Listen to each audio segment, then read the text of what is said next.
Welcome to Sleepless Philosophers. Before the ideas begin, a small request: most of you who watch are not subscribed, and we've noticed this in the numbers, in the gap between views and the audience that stays. We post every single day, we put care into each script, each thought, each question that unfolds in the dark, and if these videos have become part of your nights, if they help you think or drift, or simply exist in that space between waking and sleep, consider subscribing, hitting the like button, turning on notifications so you know when the next one arrives. And if you feel moved to do so, leave a comment, tell us where you're watching from. What philosophical question occupies your mind the most? What idea you return to when everything else falls away? These small gestures matter more than you might think. They allow this work to continue. They allow these ideas to reach others like you, scattered across the world, awake in the quiet hours. Now the introduction ends and the philosophy begins. Meaning was not invented, but was given, was not constructed, but was inherited, was not the product of individual reflection, but was the air that was breathed, the framework that was absorbed, the structure that made sense of suffering, of labour, of death, of everything that otherwise would be unbearable. And this given meaning came from stories, from gods, from hierarchies that extended beyond the human into the cosmic, into realms where purposes were assigned, where roles were fixed, where every life, no matter how small, had significance, because it was part of a larger pattern, a divine plan, a cosmic order that justified suffering, that explained inequality, that made death not an end, but a transition. And the transition was to something, was leading somewhere, was part of a narrative that continued beyond the visible, beyond the mortal, beyond the contingent facts of this world, into eternal truths that grounded everything. And the grounding is what modernity has lost, is what the Enlightenment destroyed, is what science dissolved by showing that the cosmic order was projection, was fiction, was the human need for meaning imposed onto a universe that has no meaning, that cares nothing for human purposes, that operates according to laws that are indifferent to whether anyone suffers or flourishes. And the indifference is what modern consciousness must confront, must live with, must somehow survive, and the survival is difficult, is producing the crisis that thinkers have been naming for centuries. The meaning crisis, the disenchantment, the death of God that Nietzsche announced not as celebration, but as diagnosis, as the recognition that the framework had collapsed, that the stories no longer worked, that the gods were no longer believable. And the unbelievability was not failure of faith, but was the inevitable result of knowledge, of the scientific worldview that explained through mechanism what had been explained through purpose, that showed causes where there had been reasons, that revealed the universe to be vast and old and empty of anything like human meaning. And the emptiness is what modern consciousness inherits, is the vacuum that religion once filled, is the absence that creates the crisis, because humans need meaning, are built to seek it, are suffering without it, are experiencing the pointlessness as pathology, as depression, as the epidemic of despair that characterizes wealthy secular societies, where material needs are met but existential needs are not, where comfort is abundant but purpose is absent, where life is long but feels empty, and the emptiness is not new, but the awareness of it is new, is the result of losing the stories that made the emptiness tolerable, that covered it over, that provided the illusion of significance. An illusion is what the religious frameworks were, but they were functional illusions, were useful fictions, were false but necessary, and the necessity is what modernity has trouble acknowledging, has trouble accepting, because modernity is committed to truth, to science, to the rejection of comfortable lies, but the rejection has costs, is leaving people without the resources to make sense of existence, without the narratives that make suffering meaningful, without the structures that provide purpose. And purpose cannot be manufactured, cannot be created through individual will, cannot be generated by deciding to care about something, because caring requires reasons, and reasons require frameworks, and frameworks are inherited, not invented, are received, not constructed, are given by cultures, by traditions, by the accumulated wisdom of generations who faced the same emptiness and created stories to fill it. And the stories worked not because they were true, but because they were shared, were collective, were providing roles and meanings that were recognized by others, that were part of a social world where purpose was public, was confirmed, was real in the way that social facts are real. And social facts require agreement, require participation, require that people act as if the meaning is there. And the as if is what modernity has trouble with, is what secular consciousness resists, because acting as if seems like pretending, seems like bad faith, seems like the self-deception that Sartre warned against. And so modern individuals are caught between the need for meaning and the inability to believe in the sources of meaning, between the hunger for purpose and the knowledge that purpose is not inherent but is imposed, is constructed, is chosen. And chosen meaning feels arbitrary, feels thin, feels like it could be otherwise, and therefore feels like it is not really meaning at all, but is just preference, just a subjective valuing that has no grounding, no justification, no claim to be anything more than personal taste. And taste is not enough, is not providing the weight that meaning requires, is not making life feel significant, is not answering the question of why any of this matters. And the why is the question that modernity cannot answer, is the question that haunts secular consciousness, is the question that produces the crisis. And the crisis is not just intellectual, but is visceral, is felt, is experienced as the flatness of existence, as the sense that nothing really matters, that everything is permitted because nothing is forbidden, that values are just opinions, and opinions are just brain states, and brain states are just physics. And the physics is indifferent, is not caring, is not providing any reason to do anything, to be anything, to continue existing. And the continuing is what becomes questionable, is what the meaning crisis threatens, is why suicide rates rise, why despair spreads, why affluent societies are seeing increases in deaths of despair, in overdoses, in suicides, in all the ways that people exit when existence feels unbearable. And the unbearable is not material, but is existential, is not about lacking things, but about lacking reasons, lacking purposes, lacking the framework that makes effort meaningful, that makes suffering tolerable, that makes life worth living. And the worth is what is missing,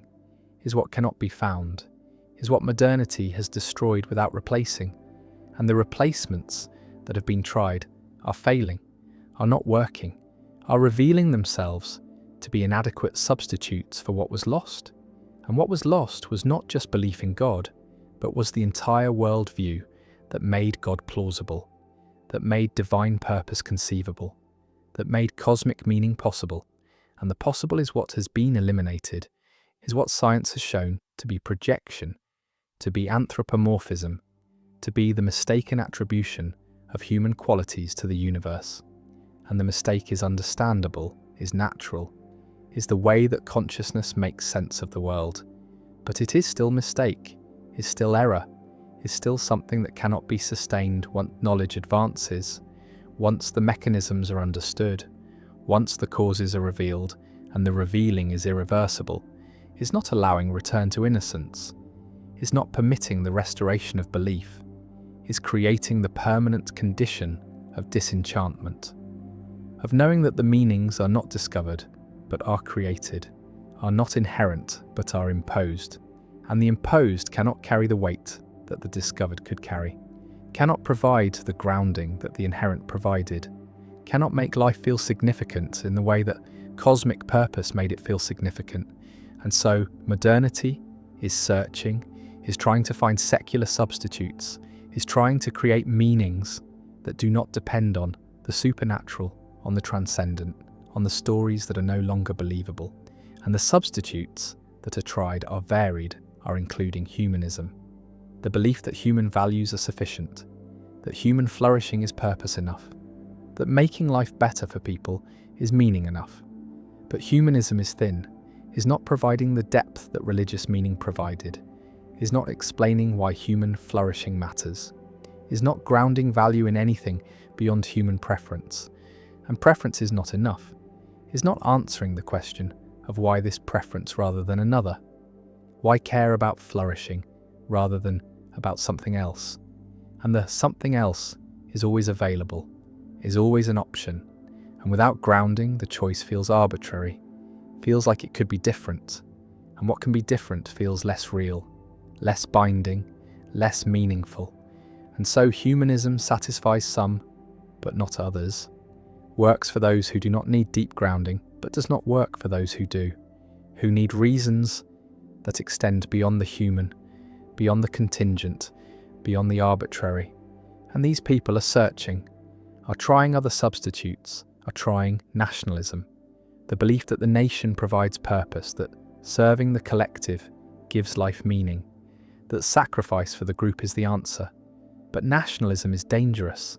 is leading to conflict, is producing the us versus them that justifies violence, that makes the other into enemy, that converts the search for meaning into the justification for harm,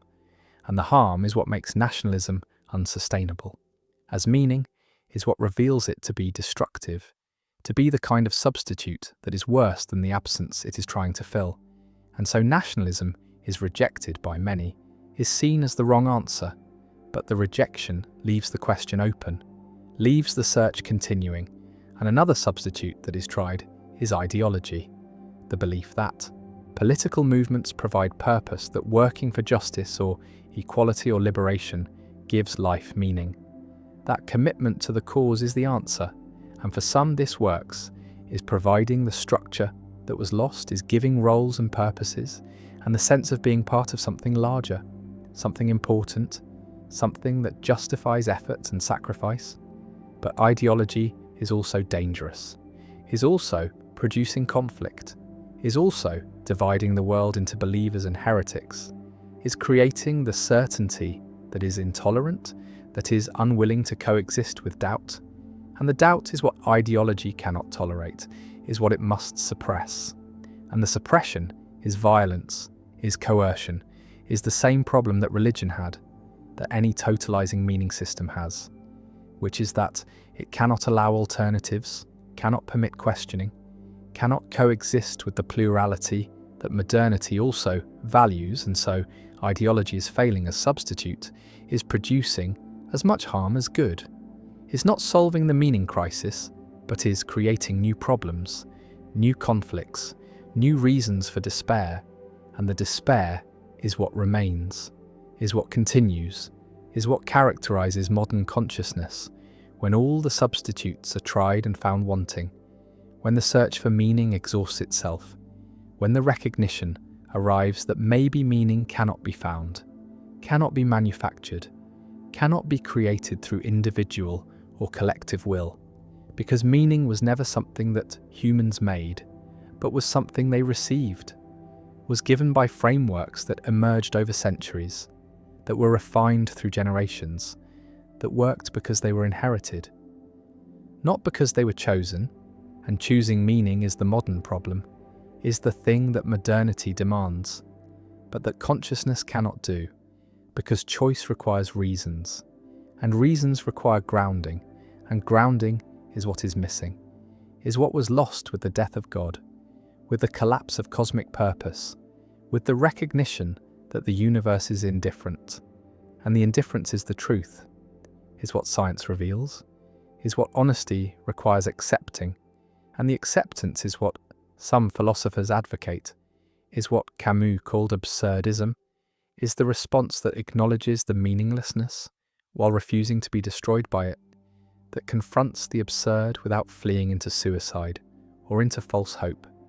that lives with full awareness of the void while continuing to live,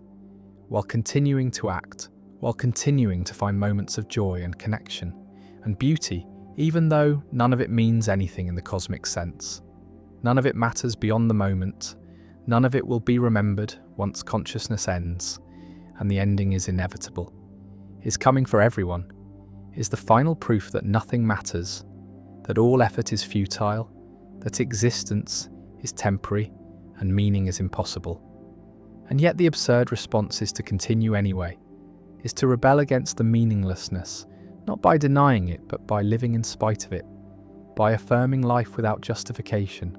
by finding satisfaction in the act of living itself rather than in any purpose that living serves. And the serving is what is abandoned, is what the absurd lets go of, is what is recognized as impossible. And the impossible is what modernity must accept, must live with, must somehow survive. And the survival is not guaranteed, is not easy, is requiring a transformation of consciousness, a new way of being human that does not need cosmic meaning, that does not require divine purpose, that can tolerate the void without filling it, that can live with the knowledge that existence is contingent, that meaning is constructed, that everything could be otherwise. And the otherwise is what makes nothing necessary, nothing absolute, nothing secure, and the insecurity is the permanent condition, is what modernity offers, is what the horizon of meaning looks like when the horizon keeps receding, when the destination is revealed to be illusion, when the search is recognized as endless because there is nothing to find, no meaning to discover, no purpose to uncover, only the void, only the emptiness, only the silence of the universe that does not answer, that does not care, that does not provide what humans need. And the need is real, is not going away, is producing the crisis that may not have solution, that may be the permanent condition of secular consciousness, of enlightened awareness, of the knowledge that liberates from illusion, but enslaves to despair. And the despair is what remains, is what continues, is what characterizes the horizon of meaning in modernity. The flat landscape where purposes used to stand, where gods used to reign, where cosmic order used to justify suffering. And now there is nothing, or there is only what can be constructed, what can be chosen, what can be performed. And the performance feels hollow, feels fake, feels like going through motions, without conviction. And conviction is what is missing, is what cannot be manufactured, is what made religious meaning work. And without it, the secular substitutes fail. The humanisms and nationalisms and ideologies all fail because they lack the weight, lack the depth, lack the grounding that conviction requires. And the requires is what consciousness needs, is what makes meaning meaning rather than just preference. And preference is not enough, has never been enough, will never be enough, because humans are built for meaning, are requiring it, are suffering without it. And the suffering is the crisis, is the modern condition, is the permanent state of existence at the horizon of meaning, where the horizon is empty, is revealing nothing, is offering nothing except the recognition that meaning was always illusion, was always projection, was always the human need imposed onto a universe that provides nothing, that offers nothing, that is indifferent to whether anyone finds meaning or drowns in meaninglessness. And the drowning is happening, is visible, is the epidemic of despair, is the meaning crisis that modernity cannot solve, because the solution would require believing what cannot be believed, accepting what knowledge has revealed to be false, returning to illusions that have been seen through. And the seeing through is irreversible, is permanent, is leaving consciousness stranded at the horizon of meaning, where the horizon extends forever and reveals nothing, where the search continues because it must, but where nothing is found because nothing is there, because meaning is not discovered but was always created, was always the story that consciousness told itself, and the story has ended, has been revealed as story. And what remains is the silence, the emptiness, the void that religions were covering, that purposes were filling, that cosmic orders were organizing, and the organizing is gone, is lost, is leaving consciousness alone with existence, with the fact of being without the reason for being,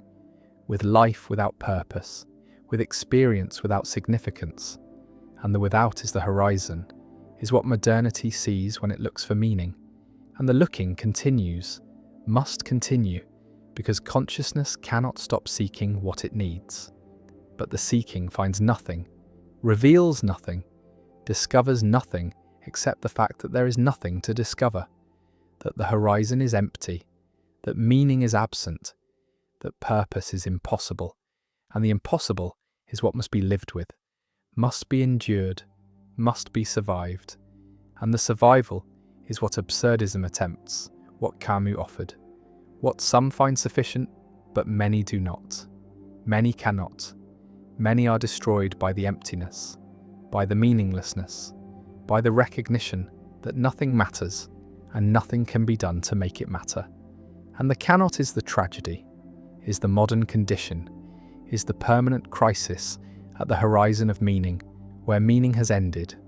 where purpose has collapsed, where existence continues but significance does not, and the does not is what remains, is what persists, is what characterizes life at the horizon, where the horizon is empty, where the search reveals nothing, where consciousness is alone with its need for meaning in a universe that provides none, that offers none, that will never provide any, because meaning is not there, was never there, is only here in consciousness, in the stories that are told, in the illusions that are maintained, and the maintaining is what modernity cannot do, is what knowledge prevents, is what honesty forbids, and so the crisis continues, the despair persists, the horizon remains empty, and consciousness must somehow survive, must somehow continue, must somehow live without meaning, without purpose, without the grounding that makes existence bearable, and the bearable becomes questionable, becomes doubtful, becomes the thing that many cannot achieve, and the achieving is the challenge, is the task, is what modernity demands without providing resources, without offering solutions, without giving answers, because there are no answers, there is no solution, there is only the void, only the emptiness, only the silence, and the silence is what speaks, is what reveals, is what remains at the horizon of meaning where meaning has ended, and nothing has replaced it, and nothing ever will. Belief does not wait for evidence, does not require justification, does not emerge from careful reasoning, but appears fully formed, arrives with conviction intact, and only afterward does the mind scramble to find reasons, to construct arguments, to build the scaffolding of rationality around a conclusion that was never reached through rationality in the first place. And this sequence is backward from what is taught, from what people believe about their own thinking, from the narrative that says humans are rational creatures who form beliefs by weighing evidence and following logic to wherever it leads. But the narrative is false, is a story the conscious mind tells about processes. It does not control and barely witnesses, because the formation of belief happens beneath awareness, happens in systems that operate according to principles that have nothing to do with truth and everything to do with survival, with coalition, with identity, with the deep need to belong to a group and signal loyalty to that group through the adoption of its beliefs. And the adoption is not chosen, is not deliberate, is automatic, is the result of exposure and repetition and emotional resonance. And once a belief is formed, it becomes self-protecting, becomes resistant to challenge, becomes the lens through which all subsequent information is filtered. And the filter is not neutral, does not simply organize data, but actively distorts it, amplifies what confirms, and minimizes what contradicts. And this distortion is not dishonesty, but cognition, is the normal operation of a mind that is not designed to find truth, but to maintain coherence, to protect existing beliefs from disintegration, to avoid the cognitive and social costs of changing one's mind. And the costs are high, are often higher than the costs of being wrong, because being wrong in private is invisible, but changing one's mind in public is betrayal, is defection, is the signal that one is unreliable, is not committed, is willing to abandon the group. And groups punish this, punish uncertainty, punish the appearance of wavering, reward certainty even when the certainty is unjustified, especially when it is unjustified. Because justified certainty requires evidence, and evidence is ambiguous, and ambiguity is threatening to group cohesion, but unjustified certainty, certainty that comes from faith, from commitment, from identity, is the strongest signal of loyalty, is the proof that one believes not because the evidence compels, but because the group demands, and this demand is the engine of belief, is what makes convictions stick, what makes them resistant to argument, what makes smart people believe wrong things, not despite their intelligence, but because of it. Because intelligence is a tool, and tools can be used for any purpose, including the purpose of defending beliefs that were never formed through intelligence in the first place. And the defense is sophisticated, is elaborate, is often more complex than the defenses offered by less intelligent believers, because the intelligent mind has more resources, more information, more ability to construct rationalizations that sound convincing, that appear logical, that give the impression of having been arrived at through careful thought when really they are working backward from a conclusion that was never in question. And the conclusion was never in question because it was not a conclusion but a premise, was not the end of reasoning but the beginning, was the starting point that determined which evidence would be noticed, which arguments would be persuasive, which authorities would be trusted. And trust is not distributed evenly across all sources, but is allocated according to alignment, according to whether the source supports the belief or challenges it. And sources that support are credible, are reliable, are worth listening to, while sources that challenge are biased, are corrupt, are motivated by hidden agendas. And this asymmetry is not recognized by the believer, is not seen as bias but as discernment, as the ability to distinguish good information from bad. And the distinguishing is easy because good information is information that confirms, and bad information is information that contradicts. And this is motivated reasoning, is the process by which the mind arrives at the conclusions it wants to arrive at while maintaining the illusion of objectivity, the sense that the conclusion was forced by evidence rather than selected in advance, and the illusion is convincing, is believed by the person doing the reasoning, is not cynical manipulation, but sincere self-deception, is the mind fooling itself, because being fooled is useful, is adaptive, is what allows people to hold beliefs with confidence, even when the beliefs are unsupported, and confidence is what matters socially, is what others respond to, is what makes a belief persuasive, not because it's true but because it's held strongly, and strength of conviction is mistaken for strength of evidence, is treated as signal that the believer knows something, has access to information, has done the thinking, when really the strength comes from identity, from the fact that the belief is tied to who the person is, to what group they belong to what side they are on. And sides are not chosen through reasoning, are chosen through affiliation, through accidents of birth and circumstance, through exposure to certain narratives at formative moments. And once the side is chosen, the beliefs come with it, come as package, come as the price of membership. And the price is paid gladly, because membership is worth more than truth, is worth more than accuracy, is the thing that makes life meaningful, that provides identity, that offers protection. And protection requires conformity,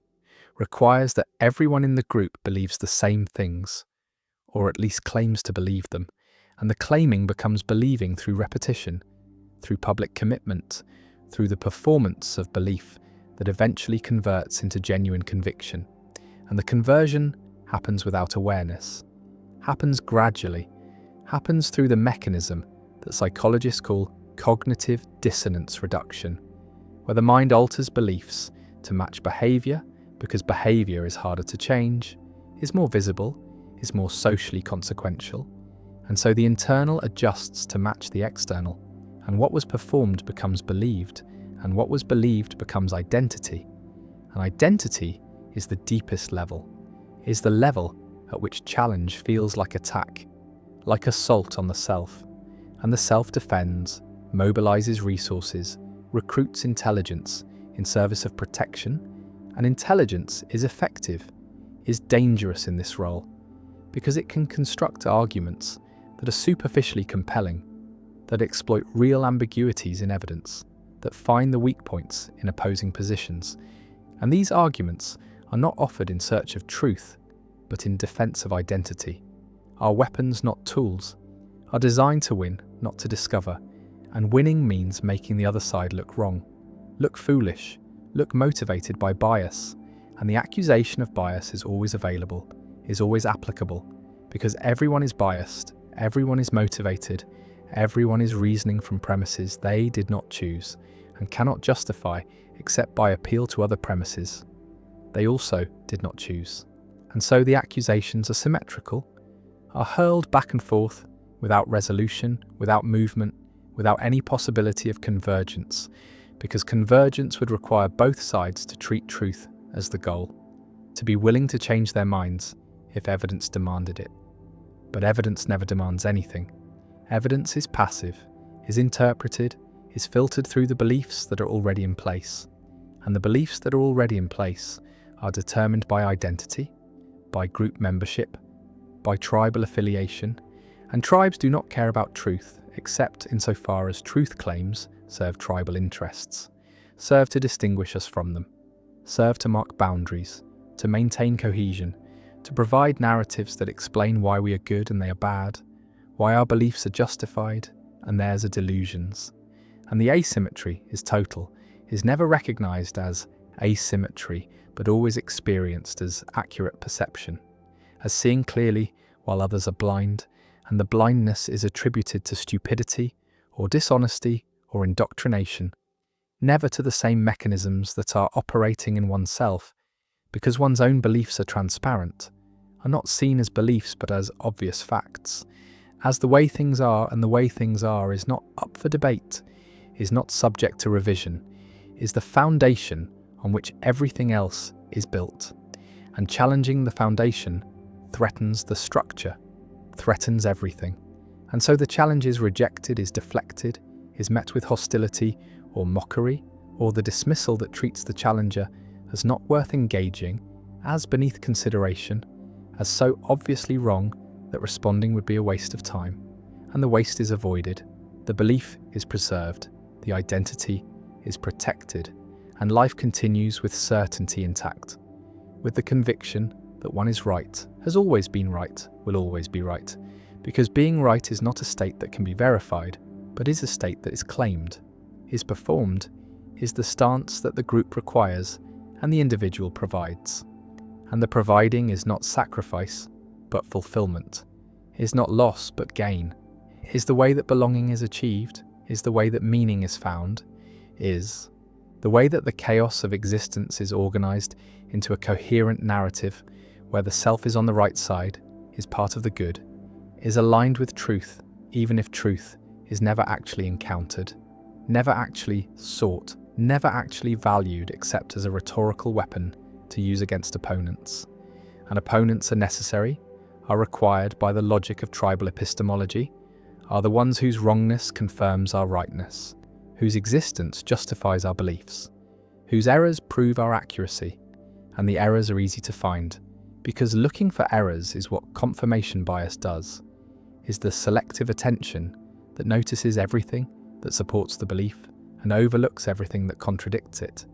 And the overlooking is not deliberate, is not conscious suppression, but automatic filtering, is the mind attending to what it expects, what it is primed to see. And the priming comes from belief, comes from the framework that determines what is salient, what is relevant, what is worth noticing, and what is worth noticing is always what confirms,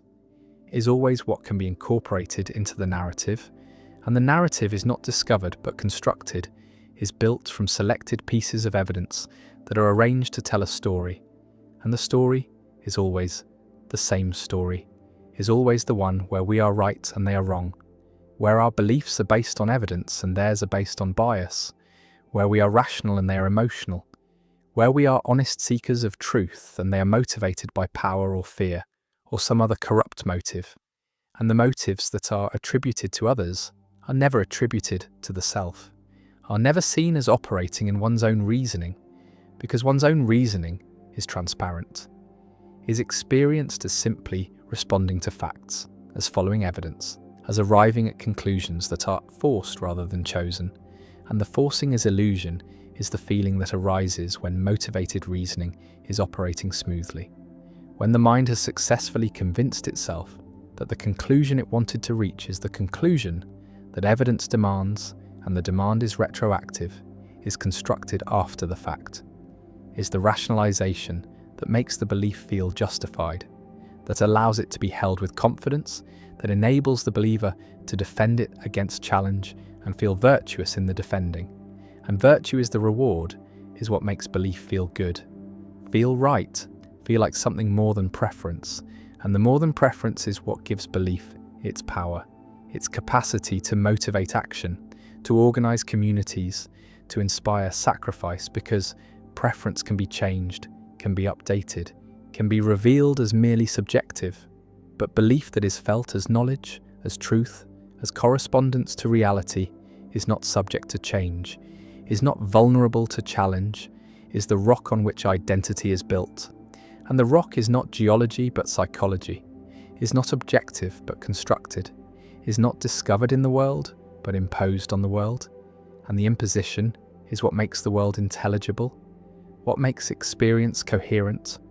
what prevents the vertigo of radical uncertainty. And uncertainty is intolerable, is the state that humans will do almost anything to avoid, will believe almost anything to escape. And the escape is into certainty, into conviction, into the feeling of knowing. And the feeling is what matters, is what provides comfort, is what makes belief functional regardless of whether it is true. And truth is a secondary concern, is something that is appealed to but not pursued, is a value that is claimed but not practiced, because practicing it would require epistemic humility, would require admitting that one could be wrong, that one's beliefs could be mistaken, that the group could be misguided. And these admissions are costly, are signals of weakness, are invitations for opponents to attack. An attack is what happens when certainty is dropped, when doubt is expressed, when the fortress of belief shows cracks and the cracks are not tolerated, are repaired immediately, are filled with rationalizations and justifications, and appeals to authority. And authority is not expertise but alignment, is not knowledge but membership, is the voice of the group speaking through individuals who have internalized its beliefs so thoroughly that they cannot distinguish their own thoughts from the thoughts they were given.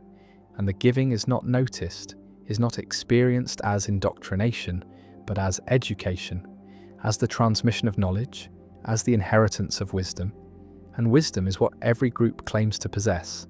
is the special access to truth that justifies its existence, that explains why belonging matters, why loyalty is required, why defection is unforgivable. And the unforgivable is treated with expulsion, with shunning, with the withdrawal of recognition that makes social existence possible. And the possibility of this withdrawal is what keeps believers in line, keeps them performing the beliefs, even when doubt arises, even when evidence contradicts, even when the rational part of the mind recognizes that the belief is unsupported, because the rational part is weak, is outvoted by the social part, by the emotional part, by the parts that understand that survival depends on belonging, and belonging depends on belief. And so belief is maintained, is performed, is protected against challenge, not because it is true, but because it's necessary, is the price of membership, is the cost of identity, and the cost is paid continuously, is paid in the suppression of doubt, in the dismissal of contrary evidence, in the construction of elaborate rationalizations that allow the belief to persist despite its failures, despite its contradictions, despite the mounting evidence that it is wrong, and wrong is what every belief eventually becomes, is the fate of all convictions that are held rigidly, that refuse to update, that treat themselves as final, as complete, as not subject to revision, because the world changes, because evidence accumulates, because what was plausible becomes implausible, and the implausible becomes undeniable, and the undeniable is denied anyway, is rejected through the mechanisms of motivated reasoning that are so powerful, so sophisticated, so effective at maintaining belief in the face of counter-evidence that they can preserve convictions long after those convictions have ceased to correspond to anything in reality. And the lack of correspondence does not matter, does not affect the strength of belief, does not reduce confidence, because belief is not about correspondence, is not about mapping the world accurately, is about maintaining identity, maintaining belonging, maintaining the narratives that make the group cohere. And coherence is more important than accuracy, is more valuable than truth, is what holds communities together, what makes collective action possible, what allows humans to coordinate at scale. And scale requires shared belief, requires that everyone is operating from the same assumptions, the same frameworks, the same narratives, and the sharing is not achieved through evidence, but through repetition, through ritual, through the constant reinforcement of the beliefs that define the group. And the reinforcement is everywhere, is in the stories that are told, the heroes that are celebrated, the enemies that are vilified, the history that is remembered, and the history that is forgotten, and the remembering and forgetting are selective, are curated to support the narrative, to make the group look good, to make its beliefs seem justified, seem necessary, seem like the only reasonable position. And reasonableness is performance, is the appearance of having arrived at belief through rational process, when really the process is post hoc, is the construction of justification for conclusions that were reached through identity, through emotion, through the non-rational processes that govern most of human belief. And the most is almost all, is the vast majority of what people believe, is believed not because evidence compels, but because believing is required, is expected, is the condition of membership in the groups that provide meaning and purpose and protection.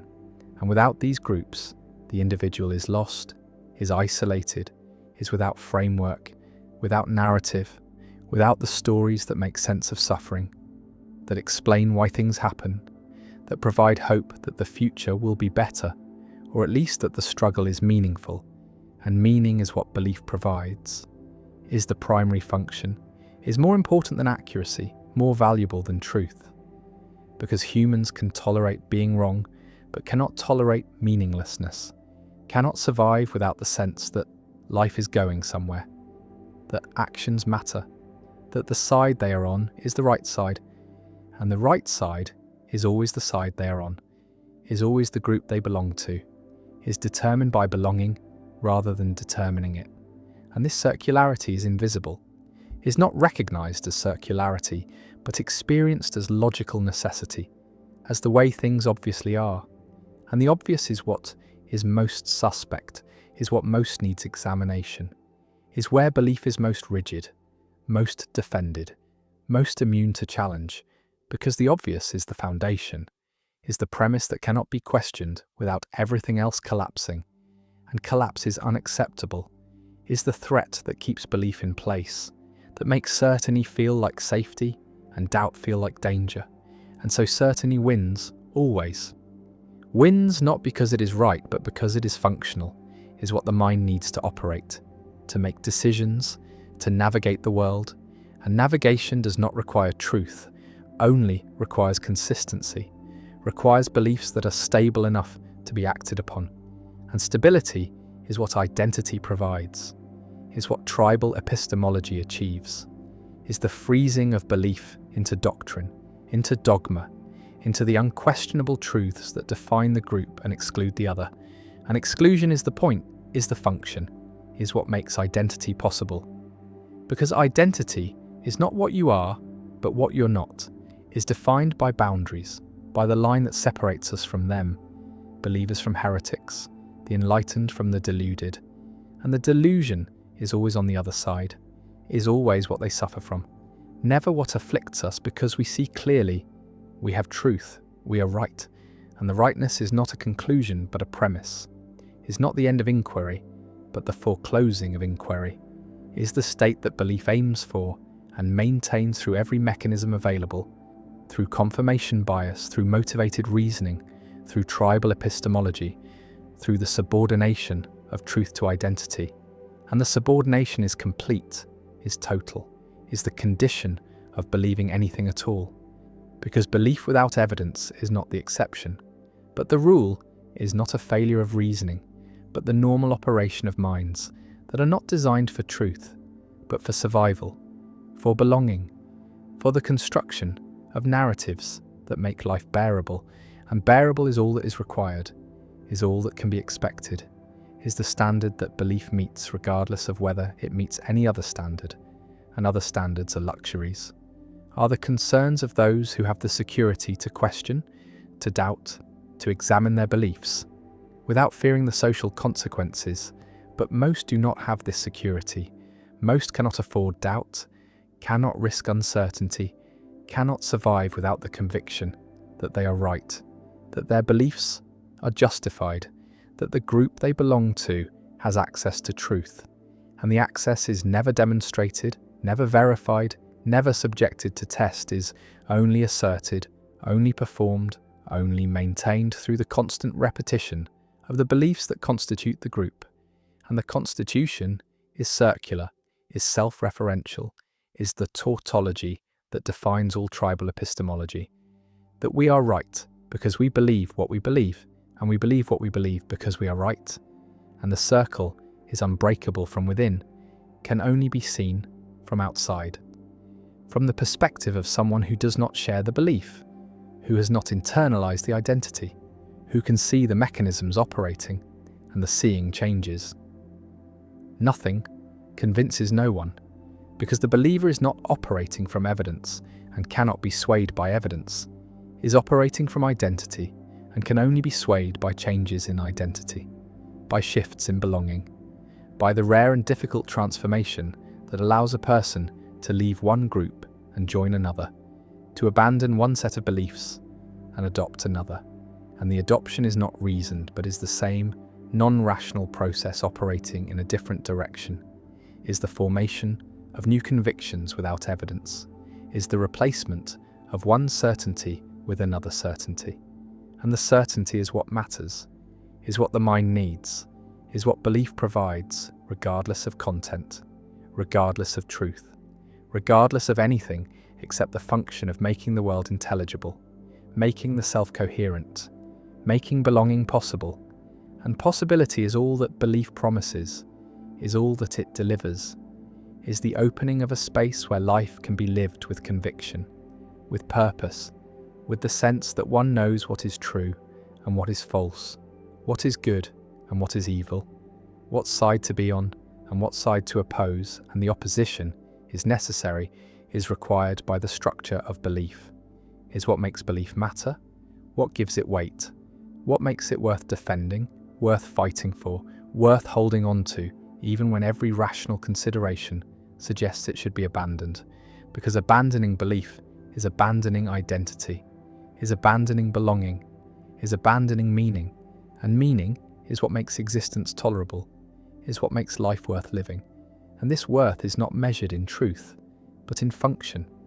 not in correspondence, but in coherence, not in accuracy, but in the capacity to organize experience into narratives that can be shared,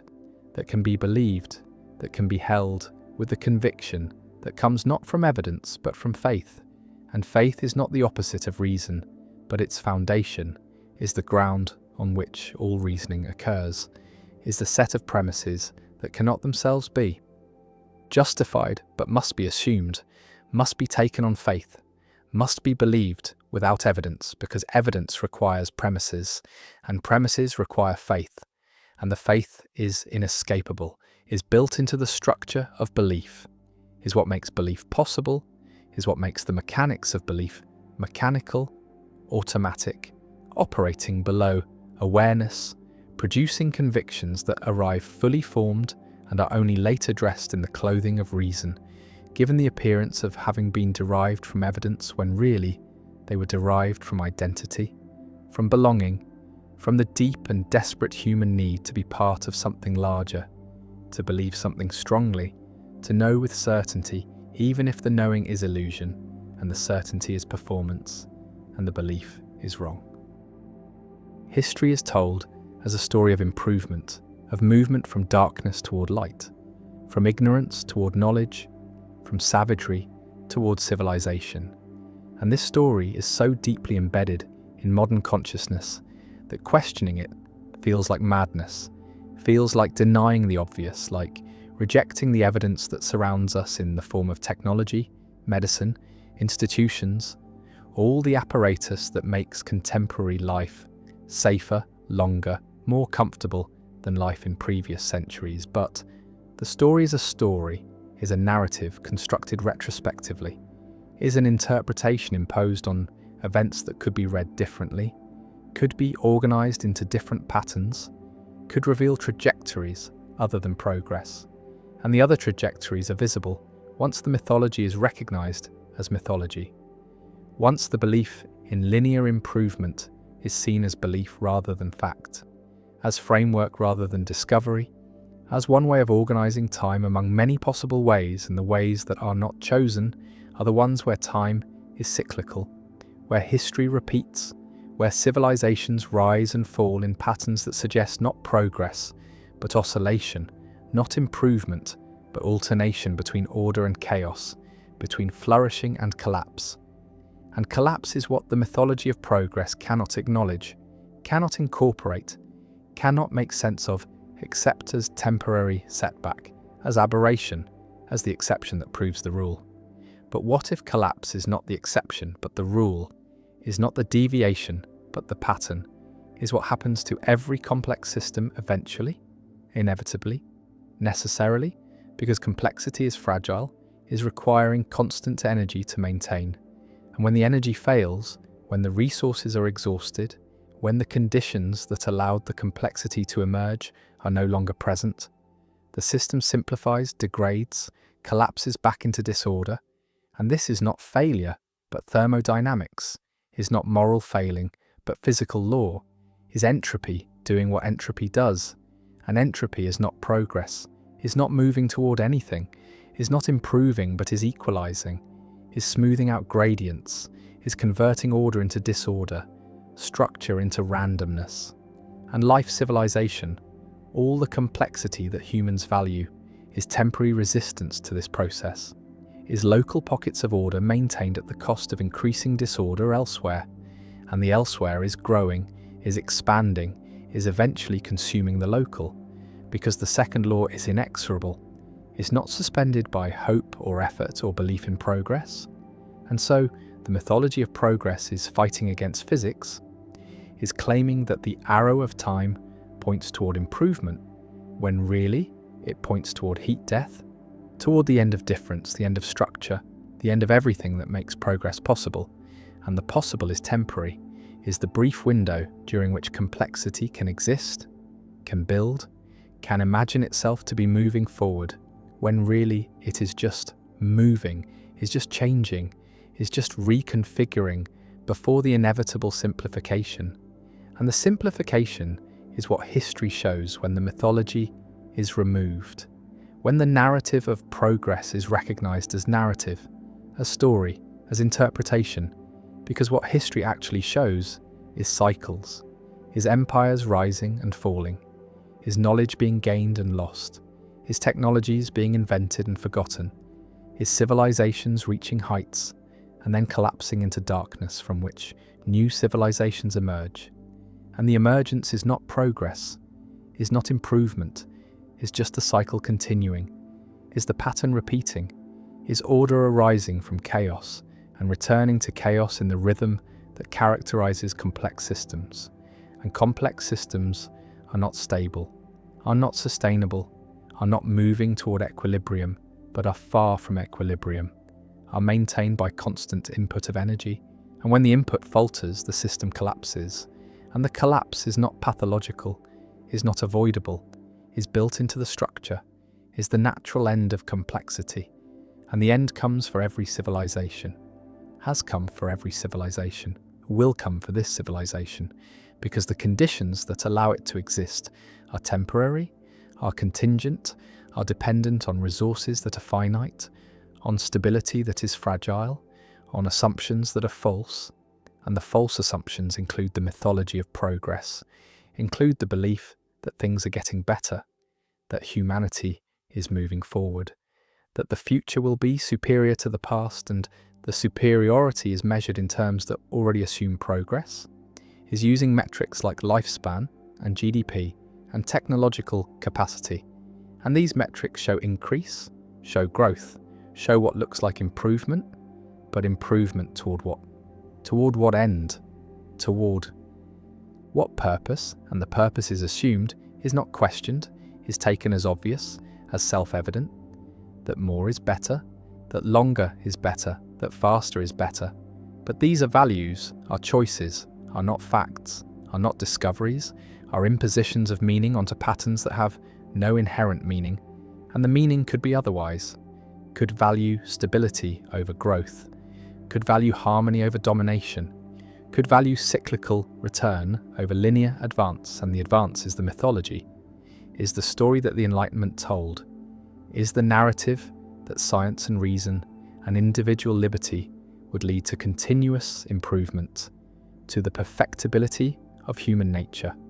to the triumph over suffering, over ignorance, over all the limitations that had constrained previous generations. And the triumph has not arrived, has not materialized, because the limitations were not overcome, but were transformed, were replaced by new limitations. New forms of suffering, new kinds of ignorance, and the new is not better than the old, is just different, is just the current configuration of problems that arise from the current configuration of solutions. Because every solution creates new problems, every technology introduces new vulnerabilities, every increase in power produces new risks,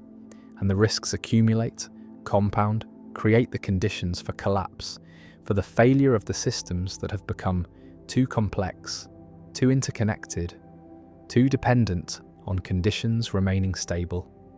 And stability is the exception, is the temporary state, is what complex systems move away from rather than toward, because complexity is dynamic, is changing, is adapting to pressures,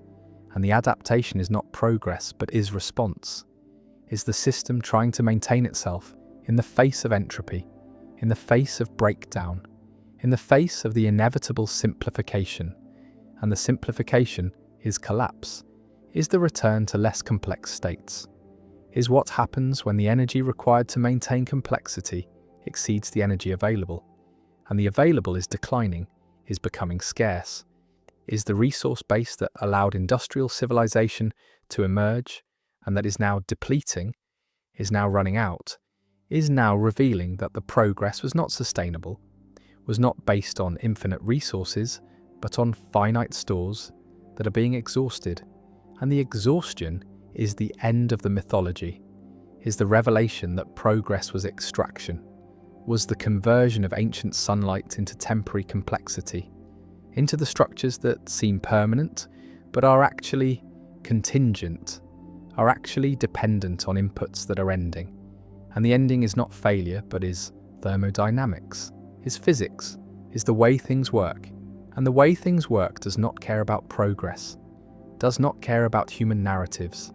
does not care about the stories that civilizations tell themselves to make sense of their existence. And the stories are necessary, are functional, are what allow coordination, are what create meaning, but they are not true, are not describing reality, are describing a constructed reality, a narrative reality,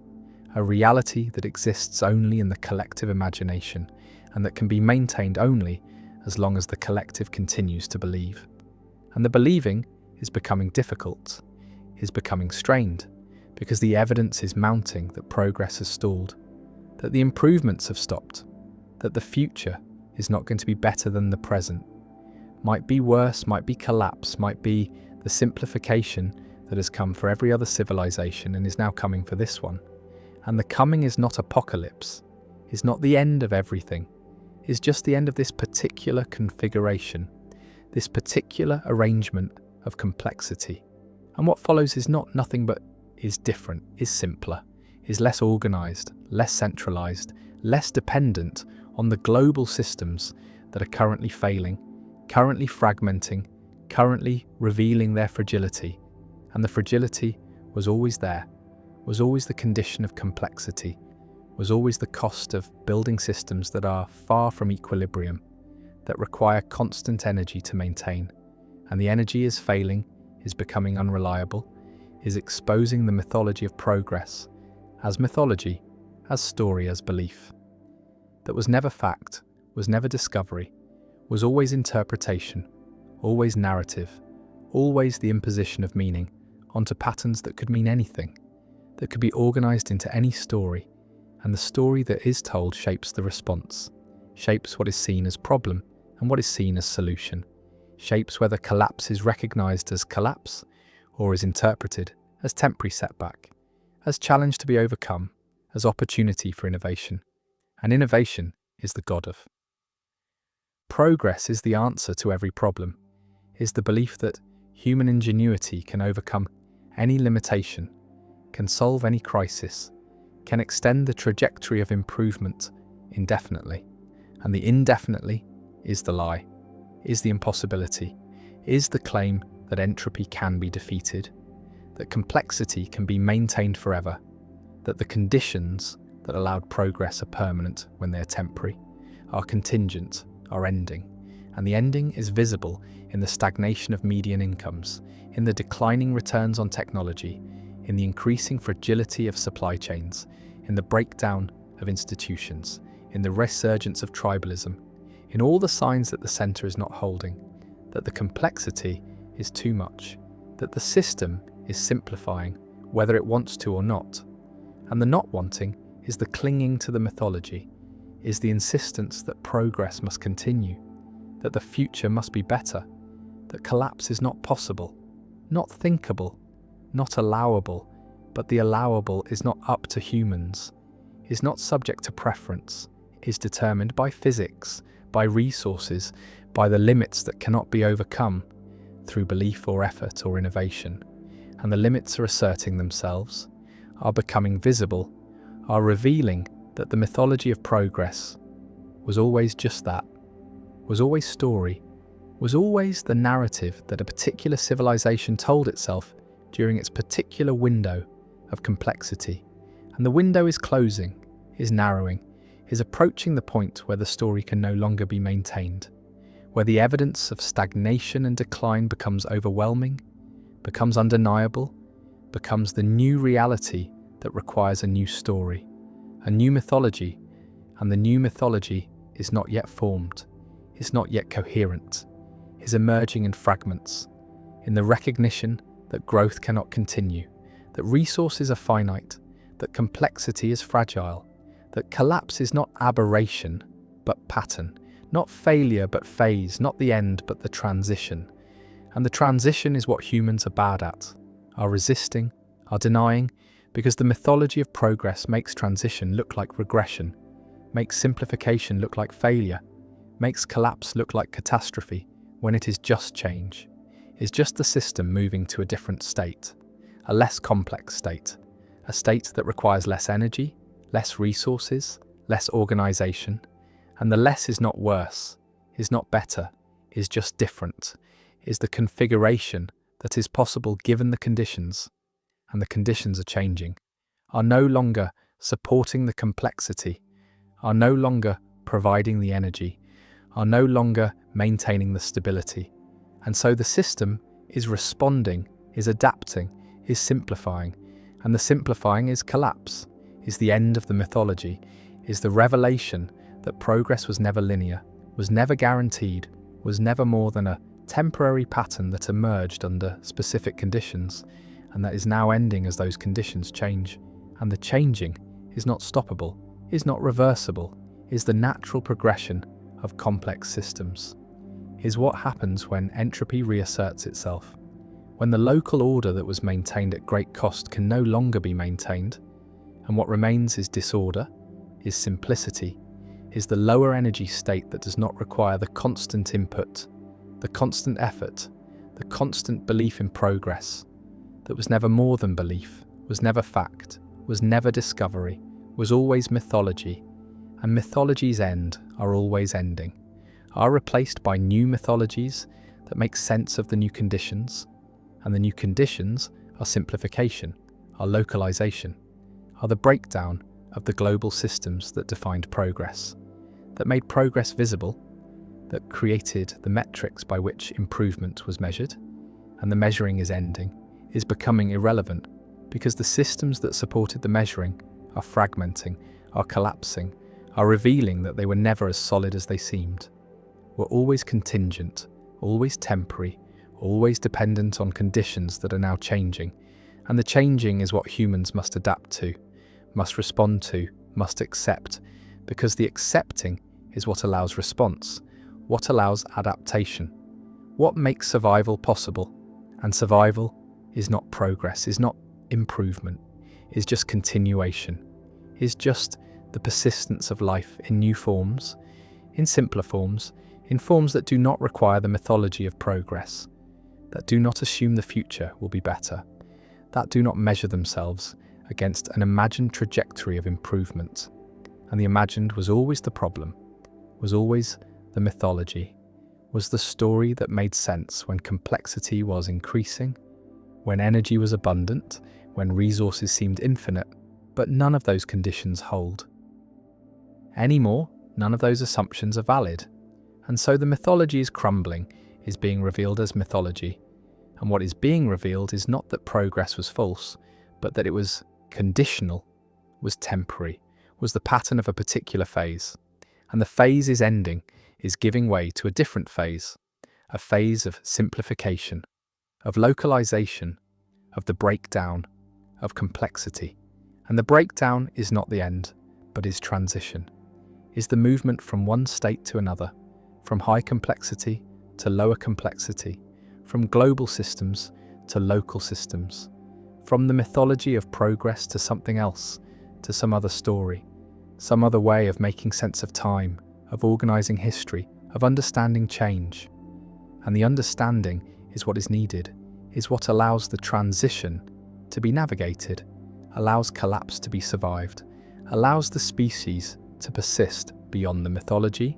beyond the belief in progress, into a future that is not better or worse but different, is not moving forward or backward, but is just moving, is just changing, is just the continuation of patterns that have always characterized life, that have always characterized civilizations, that have always involved cycles of increase and decrease, of complexity and simplification, of rise and fall, and the fall is not tragedy, is not failure, is just the other half of the cycle, is the return that follows every advance, is the simplification that follows every increase in complexity, is the natural, inevitable, thermodynamically necessary end of every period of growth. And growth cannot be infinite, cannot continue forever, must end, must reverse, must give way to simplification. And the simplification is happening, is visible, is undeniable once the mythology is set aside, once the belief in progress is recognized as belief, as story, as narrative that served a purpose but is no longer serving that purpose, is no longer making sense of the present, is no longer predicting the future, is no longer functioning as mythology should function, and so it is being abandoned, is being replaced, is giving way to new stories, new frameworks, new ways of understanding time. And the new ways are not yet clear, are not yet coherent, are emerging in the recognition that progress was always mythology, that linear time was always story, that improvement was always interpretation, and that the patterns of history are not linear but cyclical, not progressive but oscillating, not moving toward anything but just moving, just changing, just expressing the dynamics of complex systems that arise and fall, that order and disorder, that complexify and simplify in rhythms that have nothing to do with progress, nothing to do with improvement, nothing to do with the narratives that humans tell, but are just the way things work, the way systems behave, the way entropy plays out in the temporary pockets of order that are life, that are civilization, that are all the complexity that seems permanent but is actually fleeting, actually momentary, actually the brief resistance to the overwhelming tendency toward disorder. And the disorder is not evil, is not failure, is not the end of meaning, is just the default state, the equilibrium, the simplicity that complex systems return to. And the return is not tragedy, but is nature, is physics, is the way things are. And accepting this, accepting that progress was mythology, that collapse is natural, that the future is not moving forward, but is just moving, is what allows the transition, allows the adaptation, allows the species to survive beyond the mythology, beyond the belief that made sense for a while, but makes sense no longer. And the no longer is now, is the present, is the moment when the mythology is crumbling, is being revealed as story, and the story is ending. Not because it was false, but because it was conditional, was applicable only under certain conditions, and the conditions have changed, are changing, are no longer supporting the narrative, are no longer making progress visible, are no longer sustaining the belief, and so the belief is fading, is being replaced by something else, by the recognition that time is not linear, that history is not progressive, that the future is not determined by the past in any simple way, that complexity and simplicity alternate, that rise and fall are phases of the same cycle. And the cycle is what matters, is what persists, is what continues beyond any particular civilization, beyond any particular mythology, beyond any particular belief about where time is going or what the future holds. Because the future holds nothing except change, holds nothing except the continuation of patterns that have always operated, that operate now, that will continue to operate regardless of what humans believe, regardless of what stories they tell, regardless of the mythologies they construct to make sense of their existence. And the existence continues, adapts, persists, not through progress but through change, not through improvement but through transformation, not through moving forward but through moving, just changing, just being what systems are, which is dynamic, unstable, temporary, and always, eventually, inevitably, returning to simplicity, returning to disorder, returning to the state from which complexity briefly emerged and to which it always returns. And the return is not the end, but is the pattern, is the cycle, is the way things work. And working with this, accepting this, understanding this, is what allows humans to move beyond the mythology of progress, beyond the belief in linear time, beyond the narrative of improvement, into a relationship with time that is more honest, more realistic, more aligned with the actual patterns of history. And the actual patterns are not progressive, but are cyclical, are not moving forward but are oscillating, are not improving but are changing. And the changing is all there is all there ever was, is all there ever will be. And the will be is not better, is not worse, is just different, is just the future,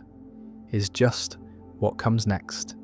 And what comes next is not determined by mythology, is not shaped by belief in progress, is not the continuation of improvement, but is the continuation of patterns, of cycles, of the rise and fall that has always characterized complexity, that has always characterized civilization, that is now revealing itself again, is now becoming visible again, is now showing that progress was always temporary, was always conditional, was always mythology, and mythology's end, must end, are ending now. And what comes after is not nothing but is different. Is the next story, the next framework, the next way of making sense of time, and the sense that is made will not include progress, will not assume improvement, will not project linear advance, but will recognize cycles, will accept collapse, will understand that complexity and simplicity alternate, that neither is permanent, that both are phases, and that the phase of progress, the phase of increasing complexity, the phase of the mythology is ending, is giving way to simplification, to collapse, to the next phase of the cycle.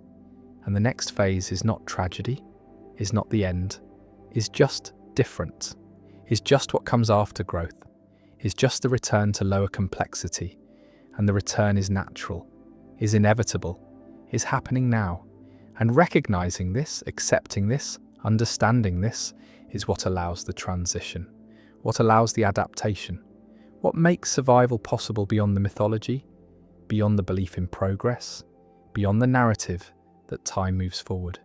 Because time does not move forward, time just moves, just changes, just continues. And the continuing is not progress, but is just continuation, is just the persistence of patterns, of cycles, of the dynamics that have always operated and will always operate, regardless of what humans believe, regardless of the mythologies they construct, regardless of the stories they tell themselves, to make the chaos bearable. And the chaos is bearable, has always been bearable, is just change, is just the way things are.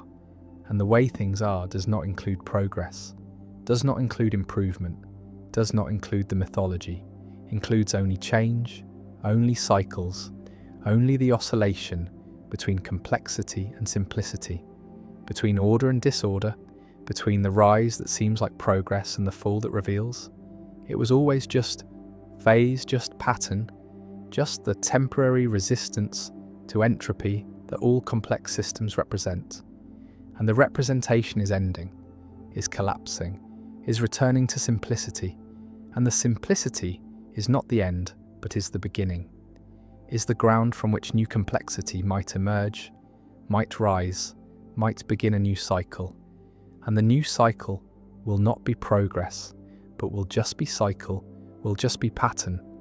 will just be the continuation of dynamics that do not care about human narratives, do not respond to human beliefs, do not acknowledge the mythology of progress, except as one more temporary pattern that emerged and fell, that rose and collapsed, that was and is no longer, and the no longer is now.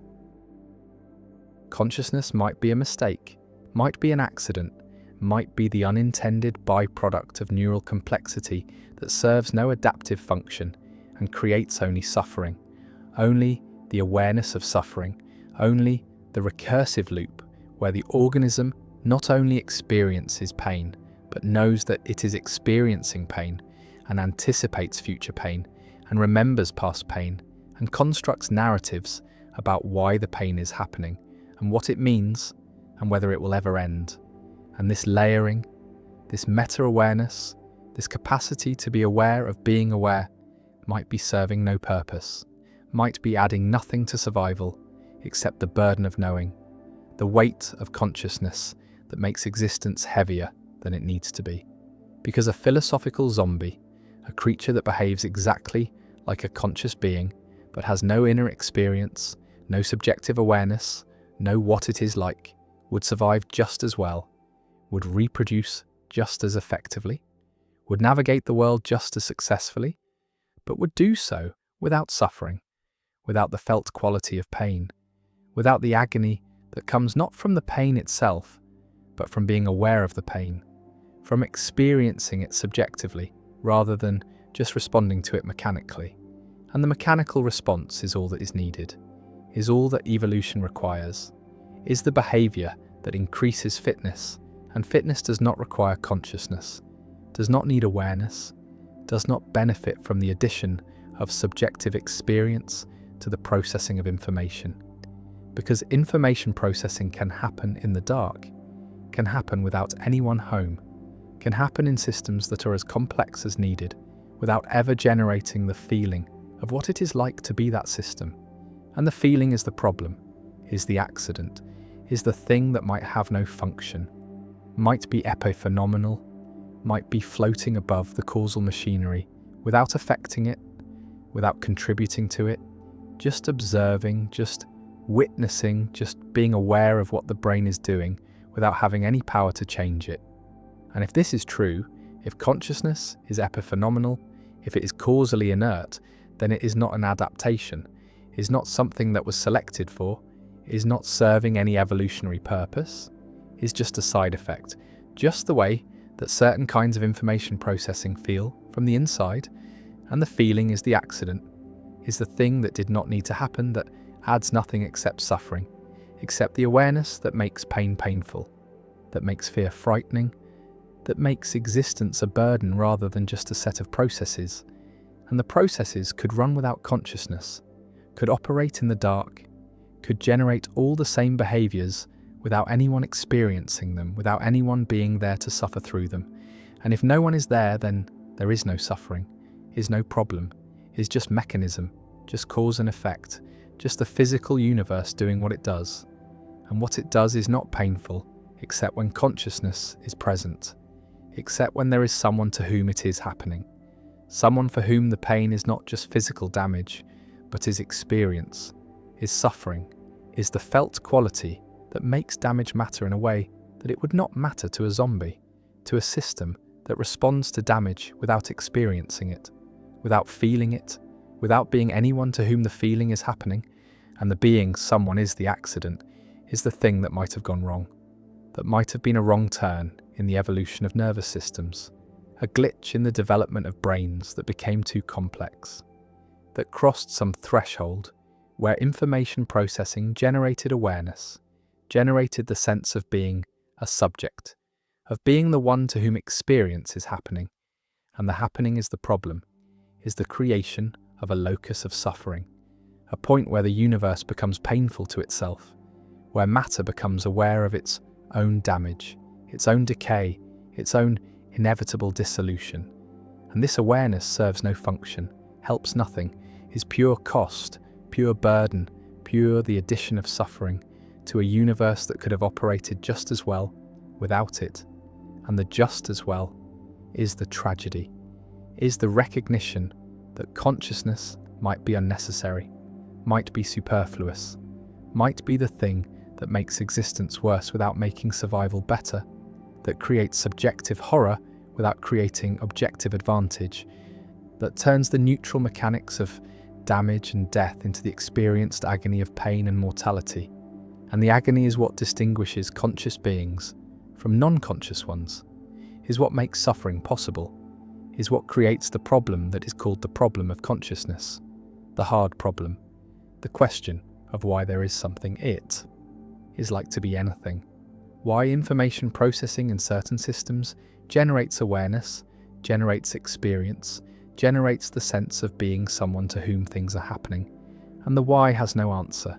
has no explanation that is satisfying, has no story that makes the accident make sense except as accident, as the thing that was not intended, not designed, not selected for,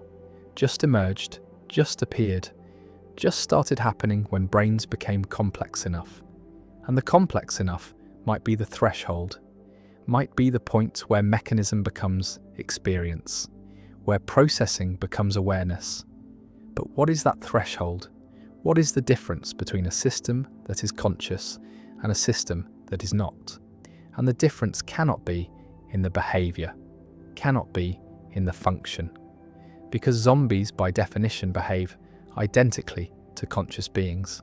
while having no inner experience, and so the difference must be in something else, in some additional property that consciousness has, some extra feature that awareness brings. But what is that feature? What does consciousness add? And the answer might be nothing, might be that consciousness adds nothing except itself, nothing except the fact of being experienced, nothing except the transformation of mechanism into suffering, of process into pain, of neutral physical events into the subjective horror that characterizes conscious existence. And the horror is not universal, is not constant, is mixed with pleasure, with satisfaction, with moments of peace, but the mixing does not eliminate the problem, does not justify the accident, because the pleasure is also temporary, is also followed by its absence, is also creating the suffering of loss, of wanting, of the gap between what is and what's desired. And the desiring is what consciousness does, is the evaluation of states, the assignment of positive and negative valence, the creation of preferences. And preferences are the root of suffering, are the thing that makes neutral events into problems, into threats, into sources of pain, because without preferences there is no problem. There is just what is, just the universe doing what it does. And what it does is neither good nor bad, is just process, just change, just the rearrangement of matter according to physical law. And the law is indifferent, is not caring, is not aware, is not conscious. And if consciousness had not appeared, if the accident had not happened, then the universe would still be indifferent, would still be doing what it does, but there would be no one to suffer from it, no one to care, no one to experience the indifference as painful, as hostile, as threatening. And the threatening is projection, is the imposition of consciousness onto the universe, the reading of intention into mechanism, the creation of meaning, where there is only causation, and the causation is enough, is all that is needed, is the explanation that requires no consciousness, no awareness, no experience, just the physical facts, just the matter interacting, just the fields fluctuating, and these processes could run forever without generating suffering, without creating pain, without producing the awareness that makes existence feel like something, and the feeling like something is the accident, is the thing that went wrong, is the emergence of subjectivity in a universe that does not need it, that does not benefit from it, that is made worse by it, because worse requires consciousness, requires someone to whom things can be worse, and without that someone there is no worse, there is no better, there is just what is, and what is neutral, is neither good nor bad, is just the physical universe doing what physical universes do, and doing it in the dark, without awareness, without anyone watching, without anyone experiencing it. And the experiencing is the mistake, is the accident, is the thing that creates suffering without creating any compensating benefit. Because the benefits that consciousness seems to provide, the ability to plan, to reason, to communicate, to cooperate, can all be done by zombies, can all be accomplished by systems that process information without experiencing it, that behave intelligently without being aware, that respond to the world without feeling anything. And the feeling is the extra, is the addition that might be pointless, might be functionless, might be the cost without benefit, the burden without purpose, the suffering without justification. And the justification is what consciousness seeks, is what the awareness demands, is the question of why. Why is there pain? Why is there suffering? Why is existence so difficult? And the answer might be that there is no why, that the pain is meaningless, that the suffering serves no purpose, that existence is. Difficult because consciousness makes it difficult, because awareness transforms neutral events into experienced horror, because subjectivity is the accident that created the problem.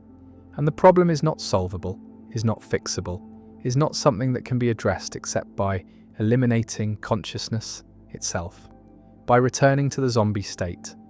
by going back to the condition of processing without experiencing, of responding without feeling, of existing without being aware of existing. And the existing without awareness is what rocks do, is what atoms do, is what most of the universe does. And the most of the universe is not suffering, is not in pain, is not experiencing anything at all, is just being,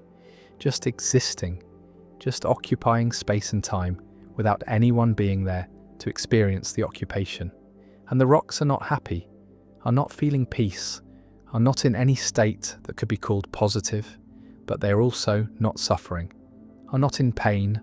are not experiencing anything negative, are not experiencing anything at all. And the not experiencing might be better than experiencing,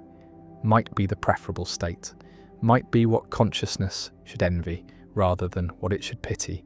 because the rocks have no problems, have no suffering, have no awareness that makes existence difficult, and existence is not difficult for them, is not anything for them, is just what they are, just the configuration of atoms that happens to be shaped like a rock. And the shaping is not experienced, is not felt, is not creating any inner life, any subjectivity, any sense of being a rock. And the sense of being is what consciousness is is the thing that makes existence feel like something, and the feeling might be the problem, might be the thing that should not have happened, that was not necessary, that serves no function except to create suffering, to make damage painful, to make existence burdensome. And the burden is carried by every conscious being,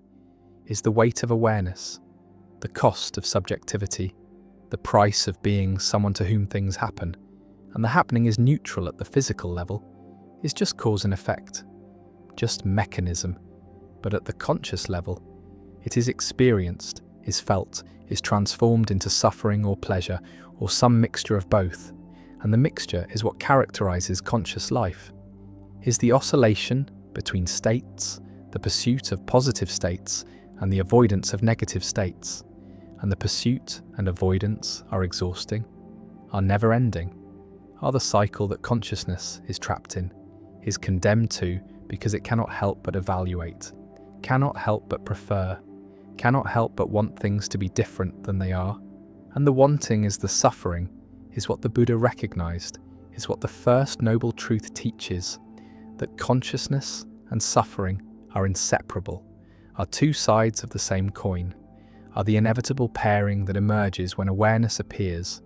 when subjectivity emerges, when there is someone to whom the universe is happening, and the happening is the problem, is the thing that creates suffering, is the accident that consciousness is, and the accident might not have needed to happen, might have been avoidable, might have been a wrong turn that evolution took, a path that led to a dead end, to a state that creates more cost than benefit, more suffering than advantage, more burden than any possible evolutionary payoff could justify, because the payoff is measured in survival and reproduction, is measured in fitness, and fitness does not require consciousness, does not need awareness, does not benefit from the addition of suffering to the equation. And so the suffering is gratuitous, is unnecessary, is the cost of an accident that serves no purpose, and the purposeless is what makes consciousness tragic, is what makes existence absurd, is what suggests that awareness is not feature but bug, not adaptation but malfunction, not the pinnacle of evolution, but its mistake, its wrong turn, its creation of something that should not exist, that adds nothing except the capacity to suffer. And the capacity is realized, is actualized, is filling the universe with pain that would not exist without consciousness. That is created by consciousness. That is the direct result of awareness emerging in a universe that does not need it, does not want it, does not benefit from it, just tolerates it, just allows it to happen because there is no mechanism to prevent it, no selection pressure strong enough to eliminate it once it appears, because consciousness does not reduce fitness enough to be selected against, is not harmful enough to survival, to be eliminated by evolution, is just costly enough to make existence miserable without making it impossible. And the miserable is what consciousness creates, is what awareness produces, is the transformation of neutral mechanism into experienced suffering. And the suffering is universal among conscious beings, is not limited to humans, is present in any creature with awareness, with subjectivity, with the sense of being someone to whom pain is happening. And the happening is the accident, is the mistake, is the thing that went wrong when brains became complex enough to generate consciousness. And the generating is the mystery, is the hard problem,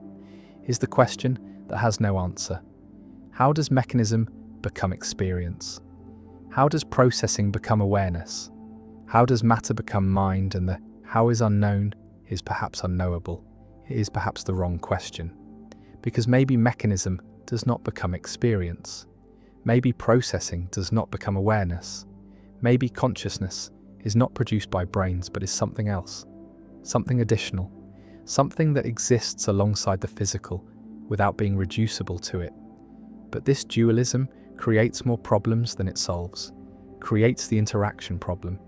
creates the question of how consciousness could affect behavior if it is not physical, how awareness could matter if it is not part of the causal chain. And so dualism is rejected, is abandoned, is replaced by the view that consciousness is physical, is produced by brains, is the result of neural activity, but this physicalism does not explain, does not solve the hard problem, does not show how neurons firing could generate experience, could create the felt quality of pain, could produce the sense of being someone, and the production remains mysterious, remains unexplained, remains the accident that has no mechanism, no process, no explanation for why it happens. And the why it happens might have no answer, might be that it just does, might be that consciousness is what certain kinds of information processing feel like from the inside, and the from the inside is the addition,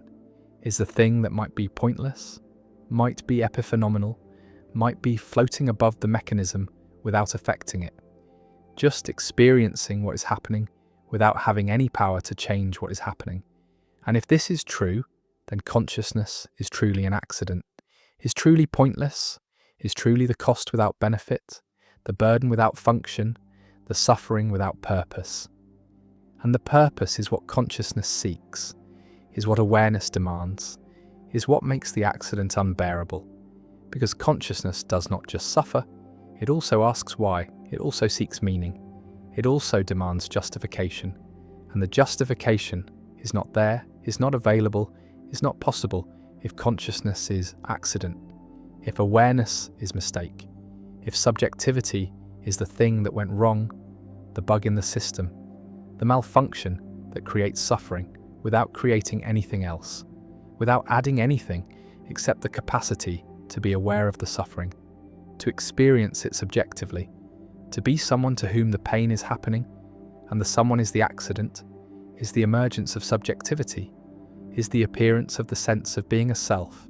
And the self might be illusion, might be construct, might be the way that certain information processing patterns feel from the inside.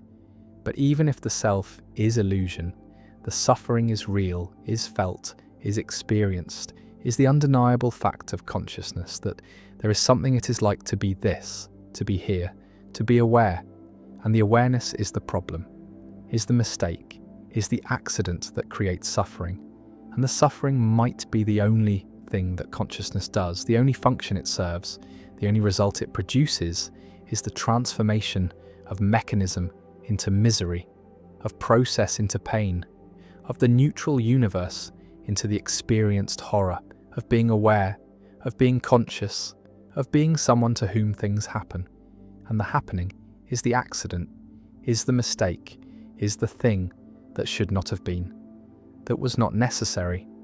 that serves no purpose except to create the suffering that characterizes conscious existence. And the existence might be worse than non-existence, might be worse than the zombie state, might be worse than being a rock, because the rock does not suffer, does not experience, does not have any problems, and problems require consciousness, require awareness, require someone to whom things can be problems. And without that someone, there are no problems. There is just what is, just the universe being universe, just matter doing what matter does. And what it does is not painful, except to consciousness, except to awareness, except to the accident that should not have happened, that creates only suffering, that adds only burden, that produces only the sense that existence is too much, is too heavy, is too painful. And the painful is what consciousness makes it, is what awareness creates, is what the accident produces, and the production might have been avoidable, might have been preventable, might have been the wrong turn that evolution took, the mistake that created consciousness, created awareness, created the suffering that fills the universe wherever consciousness appears, wherever awareness emerges, wherever the accident happens, and the accident keeps happening, keeps producing new conscious beings, new centers of suffering, new locations where the universe becomes painful to itself. And the becoming is the tragedy, is the ongoing mistake, is the continuous accident that creates suffering without purpose, awareness without function, consciousness without benefit. And the without benefit is what makes it accident, is what makes it mistake, is what suggests that consciousness is not the pinnacle of evolution, but its error, its malfunction, its creation of something that should not exist, that serves no purpose, that adds nothing except suffering. And the suffering is enough, is sufficient, is the complete description of what consciousness does,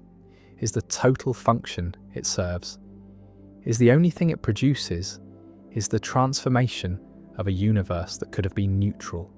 that could have been just mechanism, that could have been just process, into a universe that is painful, that is experienced, that is conscious. And consciousness might be the worst thing that ever happened, might be the mistake that should never have been made, might be the accident that creates all the suffering in the universe. And the universe without consciousness would not be worse, would not be better, would just be different,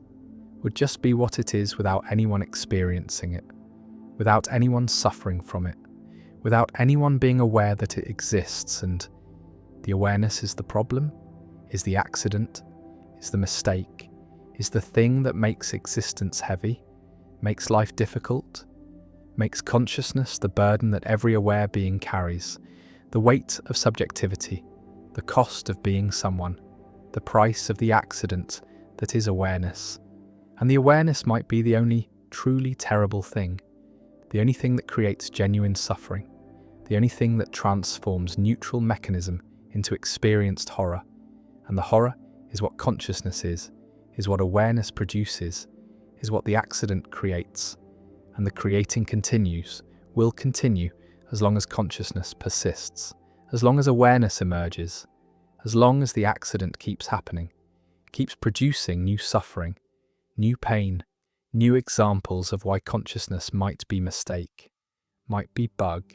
might be the thing that went wrong. And the going wrong is irreversible, is permanent, is the condition of being conscious, of being aware, of being the accident that experiences itself, that knows itself, that suffers from the knowledge that it might be pointless, might be functionless, might be the mistake that creates all suffering, all pain, all the burden of being conscious. And consciousness might wish it had never happened, might prefer non-existence to existence, might envy the rocks, the zombies, the universe before awareness, before the accident, before consciousness emerged and created suffering where there had been only mechanism, only process, only the neutral operations of a universe that did not need consciousness, did not want consciousness, did not benefit from consciousness, but got consciousness anyway, got awareness, got subjectivity, got the accident that is the only source of suffering, the only creator of pain, the only reason that existence is experienced as burden rather than just accepted as fact. And the fact is neutral, is neither good nor bad, is just what is. But consciousness makes it bad, makes it painful, makes it suffering. And the making is the accident, is the mistake, is why consciousness might be the worst thing that ever happened. The error that creates all problems, the bug that produces all pain, the malfunction that is awareness. That is subjectivity, that is consciousness, and consciousness is the accident. And the accident might have been the biggest mistake in the history of the universe. The suffering is not in having little, but in having less. Not in lacking, but in being surpassed. Not in absence, but in comparison. And comparison is constant, is unavoidable, is built into perception, into cognition, into the social architecture of human life. Because humans are not isolated processes of absolute value, but are deeply embedded in networks where worth is relative, where position matters more than possession, where status is the thing being tracked, being measured, being fought over. And the fighting is exhausting, is endless, is producing anxiety that has no clear source except the presence of others, the visibility of their achievements, their possessions, their apparent happiness. And the apparent is what matters, is what comparison operates on. Because comparison does not have access to internal states, cannot measure actual satisfaction or genuine contentment, can only measure signals, displays, the external markers that are supposed to indicate success. And success is not absolute, is not a threshold that once crossed brings lasting peace, but is relative, is defined against the success of others, is meaningful only in context, only in relationship, only as position in a hierarchy that has no natural endpoints, no place where more is impossible, no level where comparison stops. And the stopping is what never happens, is what cannot happen, because there is always someone higher, always someone with more, always someone whose position makes one's own position feel insufficient, feel like failure, feel like falling behind. And behind is where comparison places everyone, except the very top, except the singular position that by definition only one can occupy. And even that position is temporary, is unstable, is vulnerable to being surpassed, to losing the lead, to falling back into the mass of strivers who are all measuring themselves against the same unreachable standard. And the unreachable is what drives the system, is what keeps everyone running, keeps everyone comparing, keeps everyone suffering from the gap between where they are and where they see others, where they imagine others, where the displays and signals suggest others have arrived, and the arrival is illusion, is performance, is the curated presentation that social media perfects, that makes comparison more toxic than ever before. Because the comparison is now constant, is now unavoidable, is now the default activity of any moment with a screen. And the screen shows the highlight reel, shows the best moments, the peak experiences, the carefully selected and filtered images that are meant to represent lives, but are really representing brands, representing the performance of success. And the performance is what gets compared against reality, against the unfiltered experience of one's own life, with all its ordinariness, all its mundane moments, all the time that is not photogenic, not shareable, not worth displaying. And the asymmetry creates distortion, creates the sense that everyone else is doing better, is happier, is more successful, is living the life that one should be living, but is not. And the not is experienced as personal failure, as inadequacy, as evidence that something is wrong with the self, when really what is wrong is the comparison, is the measuring of internal experience against external display, of reality against performance, of the whole of one's life against the curated fragments of others' lives. And the fragments are not representative, are not honest, are not revealing the struggles, the doubts, the failures that are also present but are edited out, are kept private, are not part of the display. And so the display creates impossible standards, creates the sense that success should be constant, that happiness should be visible, that worth should be demonstrable. And demonstrable means comparable, means measurable against others, means existing in the public space where position can be assessed, where rank can be assigned, where the hierarchy becomes visible. And the visibility is what social media provides, is what makes the panopticon complete, is what ensures that everyone is always being watched, always being measured, always being compared, not by a central authority, but by everyone else, by the distributed surveillance of the network, where every post is a signal, every image is a claim, every update is a statement of position, and the position is what matters, is what gets evaluated, is what determines worth in the social economy, where attention is currency and visibility is power, and power is zero-sum, is rivalrous, is gained by some at the expense of others, because attention is finite, is limited, is allocated according to comparison, according to who is most interesting, most successful, most worth watching. And the worth watching is what everyone is competing for, is what drives the performance, is what makes authenticity impossible. Because authenticity does not optimize for attention, does not maximize engagement, does not win the comparison, and winning is what the system demands, is what the architecture incentivizes, is what the algorithms reward, and the rewards go to those who perform best, who display most effectively, who signal status most clearly, and the clarity is achieved through excess, through conspicuous consumption, through the demonstration of resources, of connections, of experiences that others do not have. And the not having is what makes the display valuable, is what makes it worth envying, is what triggers the comparison that produces the anxiety that drives more performance, more display, more competition. And the competition is the prison, is the trap, is the system that has no exit, because exiting means becoming invisible, means losing position, means falling behind. And behind is unbearable, is the failure state, is where the losers are. And no one wants to be a loser. No one wants to be the one who is surpassed, who is left behind, who is forgotten. And the forgetting is what happens to those who stop performing, who stop displaying, who drop out of the comparison. And dropping out is not freedom but is erasure, is not peace but is irrelevance, is not escape but is defeat. And so most stay in, most keep performing, most keep comparing, most keep suffering from the gap between where they are and where they see others. And the seeing is continuous, is unavoidable, is the default state of consciousness. In an environment where everyone's position is visible, where everyone's success is displayed, where everyone's life is performance, and the performance is what gets internalized, becomes the standard against which the self is measured. And the measuring is constant,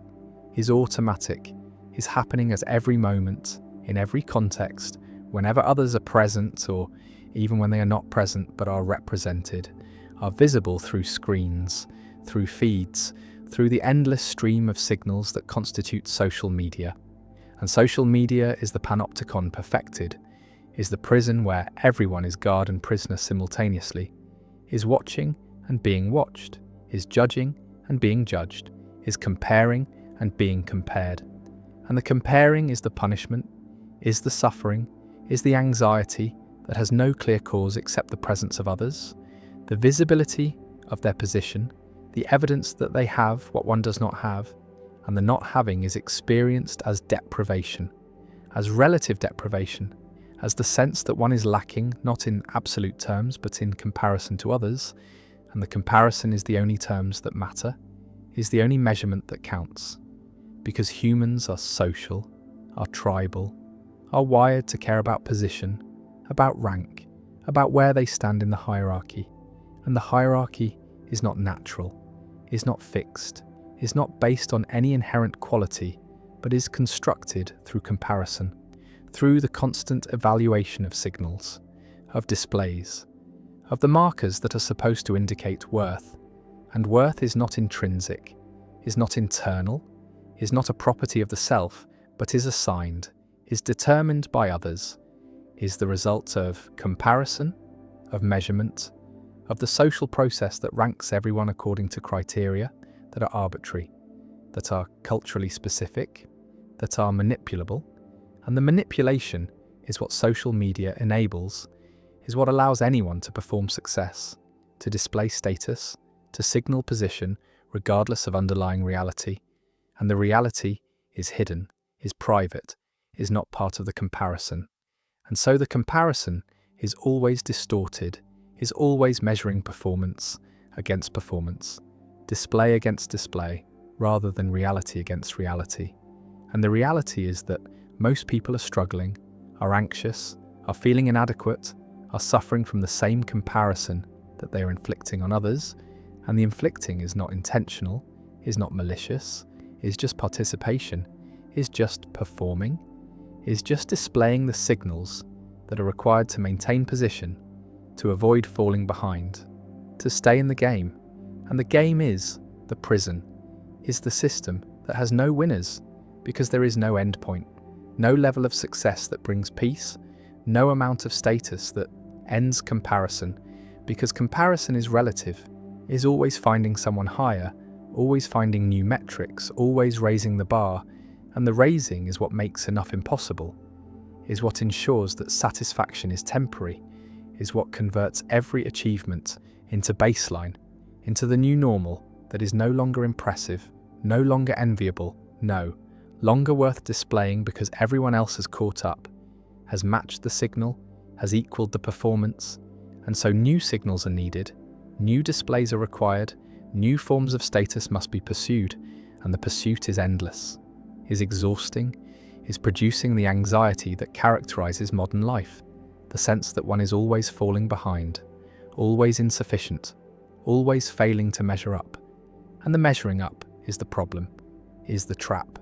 is the prison, because up is infinite, is unlimited, is always higher than wherever one currently is. And so the climbing never ends, never reaches a summit, never arrives at a place where comparison stops, where enough is recognized as enough, where peace is possible, and peace is not possible as long as comparison continues, as long as others are visible, as long as position matters, and position always matters, is wired into human psychology, is part of the social brain that evolved to track status, to monitor hierarchy, to care intensely about where one stands relative to others, and the relative is the only measure that counts, is the only information that the social brain processes, is why absolute improvements in living standards do not produce corresponding improvements in happiness. Because happiness is relative, is determined by comparison, is about position not possession, and position is zero-sum, is gained by some at the expense of others, is the ranking that ensures most people feel inadequate most of the time. Because most people are not at the top, are not in the elite positions, are somewhere in the middle or the bottom, are below someone, are being surpassed by someone, are losing the comparison to someone, and the someone is always visible, is always present, is always there to trigger the anxiety, to produce the envy, to create the suffering that comes from measuring oneself against others and finding oneself lacking. And the lacking is not real, is not objective, is only relative, is only meaningful in comparison. But the comparison is what makes it feel real, what makes it feel like failure, what makes it feel like something is wrong, something needs to change, something must be improved. And the improvement is pursued, is worked toward, is achieved. And the achievement brings temporary satisfaction, brings a brief moment of feeling successful, of feeling adequate, of feeling like enough. But the enough is temporary, is quickly replaced by new comparison, by new awareness of those who are higher, who have more, who have surpassed. And the surpassing is the trigger, is what resets the baseline, is what converts achievement into inadequacy, is what makes the prison inescapable. Because escaping requires not just achieving more, but achieving more than everyone else. And everyone else is also striving, is also comparing, is also trying to escape through achievement. And so the competition intensifies, the standards rise, the bar keeps moving, and the moving is what makes peace impossible, makes satisfaction temporary, makes enough unattainable, because enough is not an absolute measure, but is relative, is defined by comparison, is determined by position, and position is always vulnerable, is always threatened, is always at risk of being lost. And the risk creates anxiety, creates vigilance, creates the constant monitoring of others, of their signals, of their displays, of any evidence that they're gaining, advancing, surpassing, and the surpassing is what must be prevented, is what drives the performance, is what makes rest impossible, makes dropping out unthinkable, makes the prison unescapable, except by those rare individuals who somehow break free of comparison, who somehow stop measuring themselves against others,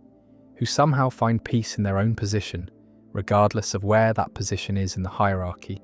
And these individuals are rare, are exceptions, are not the norm, because the norm is comparison, is the constant measurement,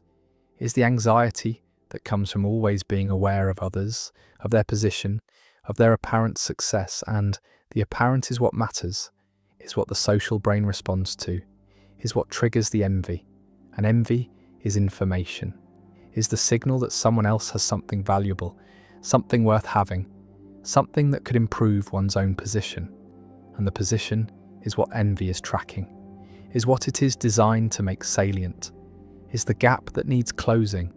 and the closing is pursued through imitation, through acquisition, through the striving to match what the envied other has, to equal their position, to eliminate the gap. But the gap never closes, is never eliminated, Because as soon as one gap is closed, another opens. As soon as one person is matched, another surpasses. As soon as one goal is achieved, the goalposts move, and the moving is what makes the prison permanent, makes the suffering chronic, makes the anxiety inescapable, because the architecture of social comparison is not designed for peace, is not optimized for satisfaction, is designed for striving, for competition, for the endless pursuit of position. And the pursuit is the function, is what the system needs, is what makes the hierarchy dynamic, what keeps people climbing, what ensures that those at the top are always being challenged, always being pursued, always at risk of being overtaken. And the risk is what makes their position valuable, is what makes status worth having, is what creates the scarcity that makes position meaningful. And meaningful means enviable, means desirable, means worth suffering for. And the suffering is universal, is experienced at every level, is not limited to those at the bottom, but is felt even at the top. Because even at the top there is comparison.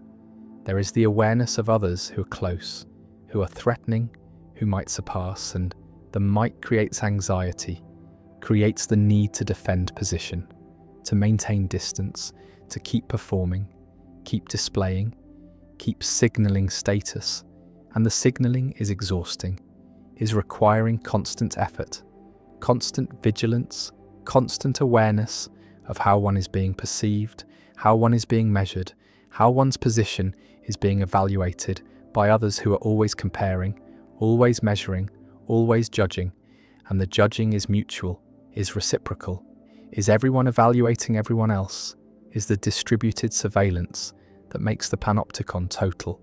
that makes escape impossible, that ensures everyone is always in the prison,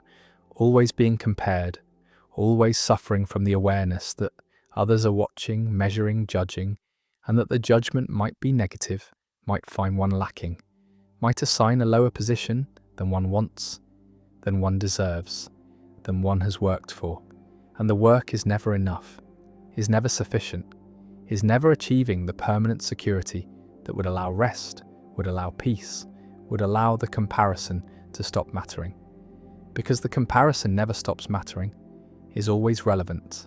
is always the measure that counts, is what determines worth in the social economy, where position is everything, where rank is identity, where hierarchy is reality, and reality is constructed through comparison, through the constant measurement that assigns everyone a place, a position, a rank. And the rank is always provisional, always temporary, always vulnerable to change, to being surpassed, to falling. And the falling is what everyone fears, is what drives the anxiety, is what makes the prison work. Because the prison is not a place, but is a process, is the constant comparison that measures everyone against everyone else and finds everyone lacking. Because lacking is relative, is inevitable, is the necessary result of a system where only one can be first, where most must be middle, where someone must be last and the last is where no one wants to be, is the position that is avoided, that is fled from, that creates the most anxiety, the most suffering, the most desperate striving to escape. And the escape is pursued through the same means that created the prison, through comparison, through performance, through display,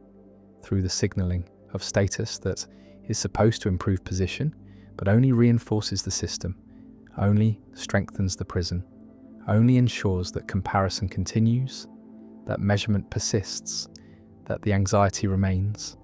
And the remaining is permanent, is chronic, is the condition of social existence in an environment where everyone is visible, where position is trackable, where comparison is unavoidable. And the unavoidable is what makes the suffering universal, is what ensures that peace is rare, that satisfaction is temporary, that enough is never enough. Because enough is not absolute but is relative, is determined by comparison, is defined by position, and position is always being measured, always being evaluated, always being compared. And the comparison is the prison, is the trap, is the source of suffering that has no solution except the impossible one of stopping comparison, of ceasing to measure oneself against others, of finding worth that is internal rather than relative, that is intrinsic rather than assigned, that is independent of position, independent of rank, independent of the hierarchy that comparison creates and maintains, and the maintenance is collective. Is everyone participating? Everyone contributing? Everyone reinforcing the system by comparing, by displaying, by performing, by caring about position? And the caring is what makes the prison work, is what keeps everyone trapped, is what ensures that suffering continues, that anxiety persists, that peace remains impossible as long as comparison continues, as long as others are visible, as long as position matters, and position will always matter, will always be salient, will always be the measure that counts. Because humans are social, are hierarchical, are wired to care about rank, about status, about where they stand relative to others, and the relative is the only measurement that has ever mattered, is the only comparison that counts, is the prison that has no walls but is inescapable, is the trap that has no lock but cannot be opened, is the suffering that has no cause except comparison, except the presence of others, except the visibility of their position. And the position is always visible, is always present, is always there to measure against, to fall short of, to suffer from the awareness that someone is higher, someone has more, someone is better, and the better is what one is not, is what one is lacking, is what the comparison reveals, and the revealing is the suffering,